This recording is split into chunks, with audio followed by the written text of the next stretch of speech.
चंद्रकांत दामोदर हंडोरे, जन्म 13 मार्च 1957, मुंबई, स्वप्नांची नगरी. पण याच चकचकीत मुंबईच्या एका कोपऱ्यात वसलेलं चेंबूर, जिथे कामगारांच्या वस्त्या आहेत आणि संघर्षाचा इतिहासही. याच मातीत एक तरुण मोठा होत होता, ज्याच्या डोळ्यात स्वतःच्या भविष्यापेक्षा समाजाच्या भविष्याची स्वप्न जास्त होती. एका सामान्य केरोसिन एजंटपासून सुरू झालेला हा प्रवास आज देशाच्या सर्वोच्च सभागृहापर्यंत म्हणजेच राज्यसभेपर्यंत कसा पोहोचला, चला पाहूया. सत्याची यात्रा, चंद्रकांत हंडोरे यांचा जीवन प्रवास. 1950चं दशक.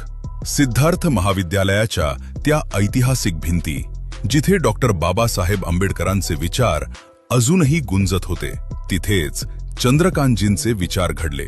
1979 मध्ये पदवी हातात आली, पण परिस्थिती सोपी नव्हती. कुटुंबाचा भार उचलण्यासाठी त्यांनी सुरुवातीला केरोसिन एजंट म्हणून काम केलं. त्यांनी आपल्या तरुण वयात आंबेडकरी चळवळीमध्ये खूप मोठे योगदान दिले. ज्याच्या रक्तातच चळवळ आहे, तो शांत कसा बसणार? 1985 मध्ये त्यांनी पहिल्यांदा नगरसेवक म्हणून राजकीय क्षेत्रात पाऊल टाकलं. आणि मग आला तो ऐतिहासिक क्षण. 1992चं वर्ष. मुंबई दंगलीच्या आगीत होरपळत होती. अशा कठीण काळात अवघ्या 35 ते 36व्या वर्षी या तरुणानं मुंबईच्या महापौर पदाची धुरा सांभाळली. दंगलीनं पिचलेल्या गल्ल्यांमध्ये शांतता प्रस्थापित करण्यासाठी या महापौरांनी दिलेला लढा चेंबूरकर आजही विसरलेले नाहीत. खऱ्या अर्थानं त्यांचा राजकीय वाटचालीला दिशा मिळाली ती 2004 साली. चेंबूर विधानसभा मतदारसंघातून त्यांनी एक ऐतिहासिक विजय मिळवला. केवळ आमदारच नाही, तर राज्याचे सामाजिक न्याय मंत्री म्हणून त्यांनी शपथ घेतली. सत्तेचा वापर त्यांनी समाजातील शेवटच्या घटकासाठी केला. भीमशक्ती या संघटनेच्या माध्यमातून त्यांनी दलित, आदिवासी आणि उपेक्षितांची एक मोठी ताकद उभी केली. त्यांनी गोरगरीब विद्यार्थ्यांसाठी नालंदा शैक्षणिक संस्थेची स्थापना करून त्यांना मोफत शिक्षण द्यायचे काम केले.